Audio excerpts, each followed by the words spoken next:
Hello, Crystal. Here is your sewer scope from this morning's inspection. That's me up on the roof. That's my truck. That's my leg. That is the main sewer stack. Easiest option for me to get into the pipe. So we're going to drop down through this cast iron mostly and PVC partly drain, waste, and vent pipe. About a 26-foot drop. That's your first inlet right there. There's a transition to PVC pipe, plastic pipe.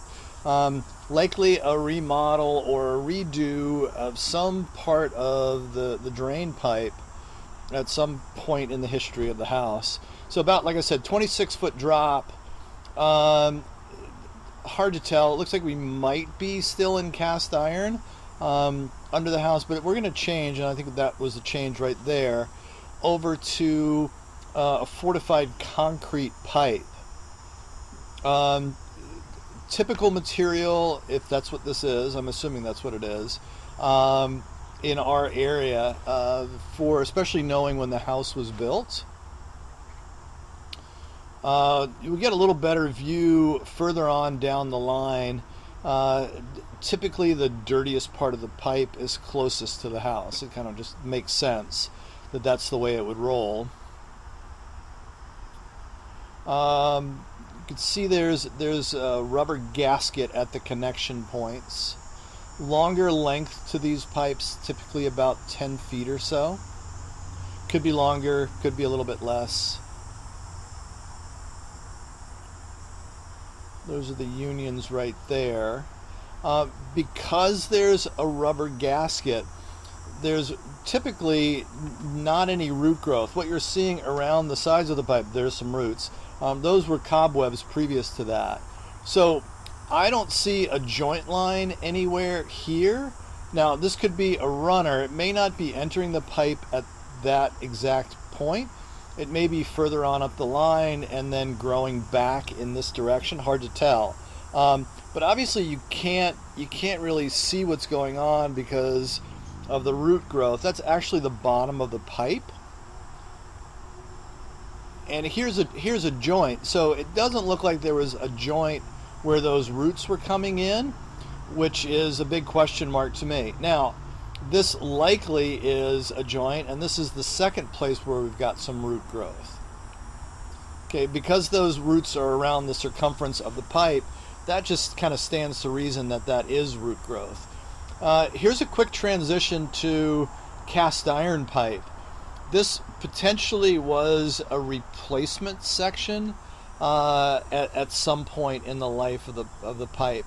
It's about 20 feet long, 20 feet long. So just to randomly have a 20-foot section of a different material cut into the pipe, I mean, it's possible that when they initially laid the pipe that, hey, we've got an extra 20 feet of cast iron, let's use it up here. It's possible that that could happen, but more likely it was a repair section at some point early on in the age of the house, or it might be, a road project or city improvement to the lateral sewer lines in the area. Who knows? It was in decent shape, no issues that I can see.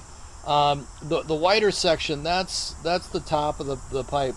Obviously the dirtier section is going to be the bottom of the pipe. The look of that white section is 100% or 99.9% concrete or fortified concrete pipe. Here's your city connection right here. So 26-foot drop, and then roughly 114, 115 feet out to the city line. If it weren't for those two areas where we had root growth, I would say 100% we're good to go. And come back, look at the pipe again in another 5 to 8 years. But because of those roots, what I'm going to say in the written report is you want to have those cleaned out. And then once you get 100% visibility on the pipe, you just want to make sure that there's no damage at those sections. That's the biggest thing. Beyond that, because you have an incident where roots have grown into the pipe, you're going to want to check back again in a couple of years. If everything looks good and it's just normal growth, come back again in a couple of years and see if new root growth has happened, which it's definitely possible. Obviously, I'm keeping the camera rolling as I draw back. You're more than welcome to watch the overly exciting return journey on here. Read through the written reports and reach out to me with any questions or concerns. I'm always happy to be a resource if I can help.